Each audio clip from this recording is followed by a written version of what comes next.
कहवा के खुदार हो कि कहवा के पियर माटी, कहाँ के खुदार हो।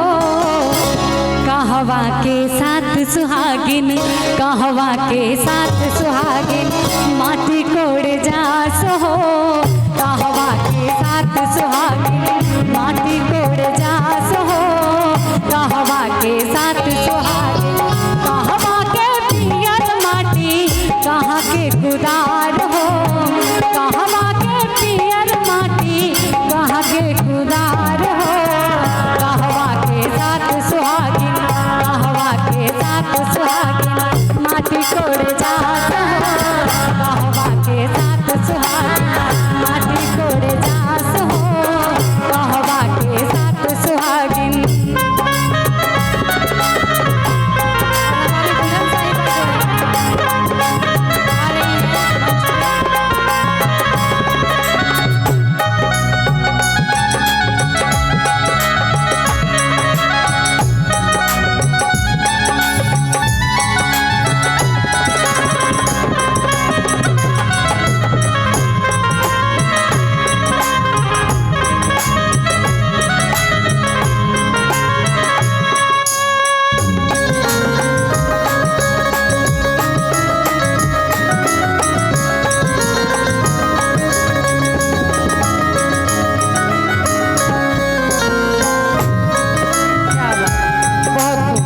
और हमारी दुल्हन साहिबा भी आ रही हैं। बहुत ही खूबसूरत पल है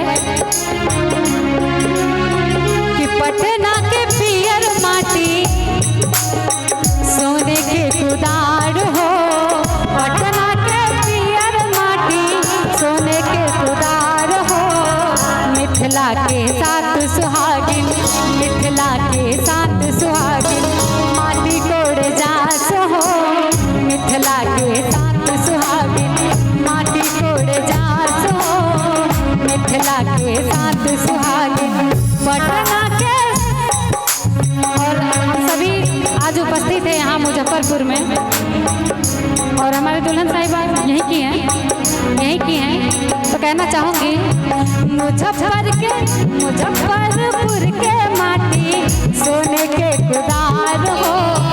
मुजफ्फरपुर के माटी, सोने के खुदार हो। मिथिला के साथ सुहागिन, मिथिला के साथ सुहागिन, माटी कोड़ जास हो। मिथिला के साथ सुहागिन, माटी कोड़ जास हो। मिथिला के साथ सुहागिन।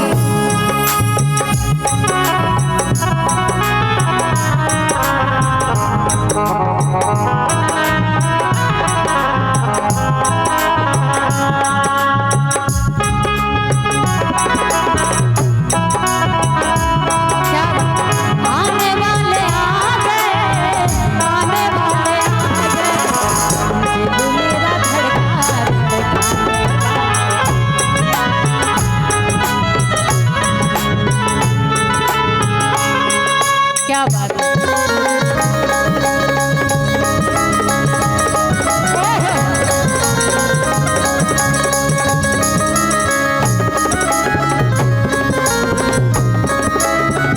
माटी ये कोड़ी भरली दौरवा हो।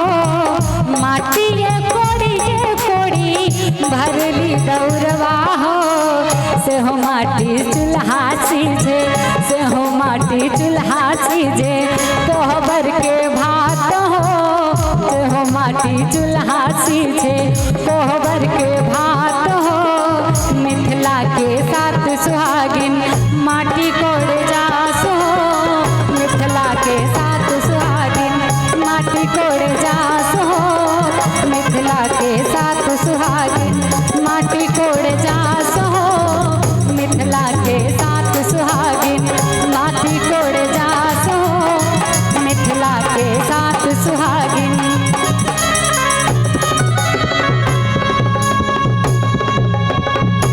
क्या बहुत ही खूबसूरत।